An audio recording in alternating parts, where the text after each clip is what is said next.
हो रहा है तो नीचे बैठे। वाइस प्रिंसिपल महोदय, हमारे सहयोगी शिक्षकगण, शिक्षिकाएं एवं बच्चे बच्चियां, आज बड़े सौभाग्य की बात जाओ है बैठो नीचे। कि हम सभी बैठो शिक्षक बैठो दिवस ना। मना रहे हैं।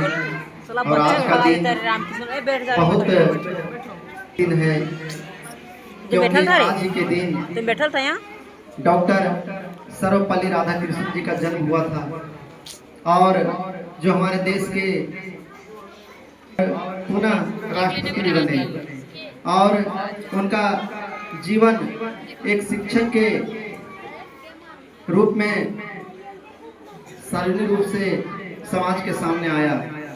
तो उन महापुरुष को हम श्रद्धापूर्वक श्रद्धांजलि अर्पित करते हुए उन्हें नमन करते हैं और उन्हें शिक्षक के रूप में आज एक आदर्श और प्रेरणा दर्शक के रूप में उन्हें पूरा राष्ट्र उन्हें याद कर रहा है। बच्चों, जैसा कि हम सभी जानते हैं कि वो शिक्षक थे और आज ये बड़े खुशी का दिन है कि शिक्षक दिवस के रूप में जो उनका बर्थडे मनाया जाता है, उनकी एक छोटी सी कहानी है। क्योंकि आप लोग सभी जानते होंगे कि 2 अक्टूबर को अगर मनाते हैं तो वो गांधी जयंती, 14 नवंबर को मनाते हैं तो बाल दिवस, उस दिन नेहरू जयंती। तो हमारे 2 ऐसे महापुरुष हैं जिनकी जयंती जो है वो उनके खुद का नाम के रूप में उनका बर्थडे मनाया जाता है। जैसे कि शिक्षक दिवस, आज किन्हीं शिक्षक का जन्म नहीं हुआ था। अगर जन्म हुआ था तो सर्वपल्ली राधाकृष्णन जी का, जिन्होंने अपने जन्म को हम सभी शिक्षकों के रूप में भेंट कर दिया। आज सर्वपल्ली राधाकृष्णन जी का जन्मदिन नहीं बल्कि शिक्षक दिवस के रूप में जन्मदिन मनाया जाता है, जो हम सभी शिक्षकों के लिए गौरव की बात है। आज पूरा राष्ट्र उन्हें अश्रुपूर्ण श्रद्धांजलि देते हुए उन्हें नमन कर रहा है और उनके मार्ग पर चलने की प्रेरणा बच्चों को और स्वयं खुद ले रहा है।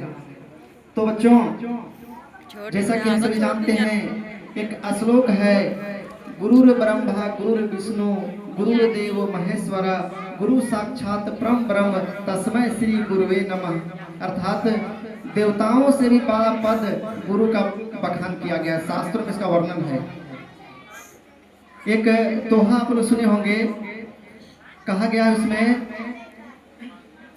गुरु गोविंद दोऊ खड़े काके लागू पाए, बलिहारी गुरु आपने जिन गोविंद दियो बताए। अर्थात अगर आपके पास गुरु भी हैं और अगर आपके पास गोविंद यानी अगर श्री हरि विष्णु भी हैं, तो सवाल उठता है कि आप किसे नमन करेंगे। तो जाहिर सी बात है कि अगर आप नादान हैं तो कहेंगे कि भगवान है, उनको प्रणाम करेंगे प्रथम।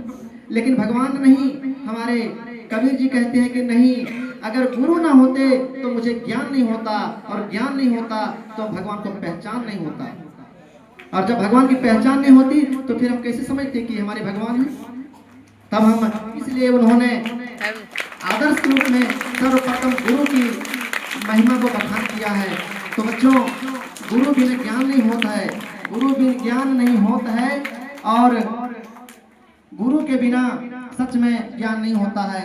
जैसा कि आप लोग सुने होंगे, एक आदर्श बालक की कहानी, नाम था एकलव्य।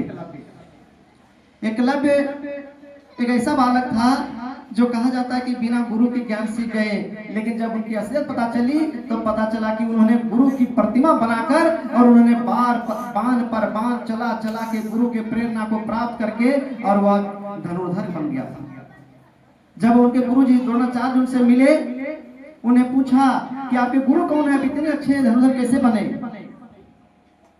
तो उनका कहना था गुरु द्रोणाचार्य से कि महर्षि जी, आप ही तो मेरे गुरु हैं, आप ही मेरे सर्वोपरि हैं, आप ही मेरे सब कुछ हैं। तो बोला, कैसे? मैंने तो आपको विद्या नहीं सिखाया, फिर मैं आपका गुरु कैसे बन गया?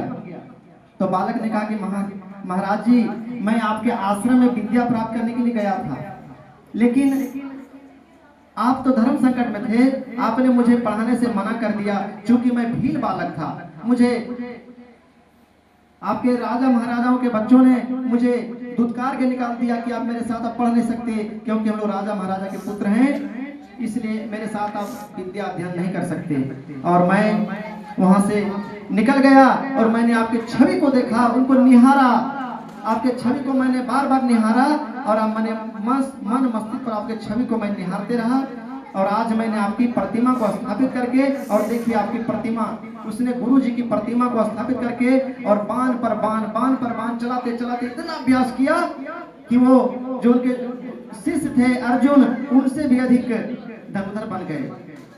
और अंत में जब गुरु जी उनकी परीक्षा लेना चाहे द्रोणाचार्य जी, तो द्रोणाचार्य जब परीक्षा लेना चाहे तब क्या होता है कि एकलव्य कहता है कि आप ही मेरे गुरु हैं। तो द्रोणाचार्य जी कहते हैं ठीक है, अगर मैं आपका गुरु हूं तो मुझे गुरु दक्षिणा चाहिए।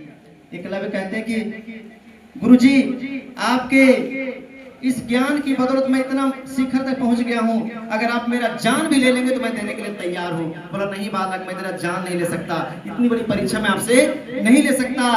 तो बोला कि तो फिर क्या चाहिए गुरुदेव, आप मुझे बताएं। गुरु जी ने कहा, जैसे कहा कि आप दाएं हाथ का अंगूठा हमें दे दो। चूंकि बच्चों आप देखे होंगे कि जब कोई धनुर्धर जब धनुष चलाता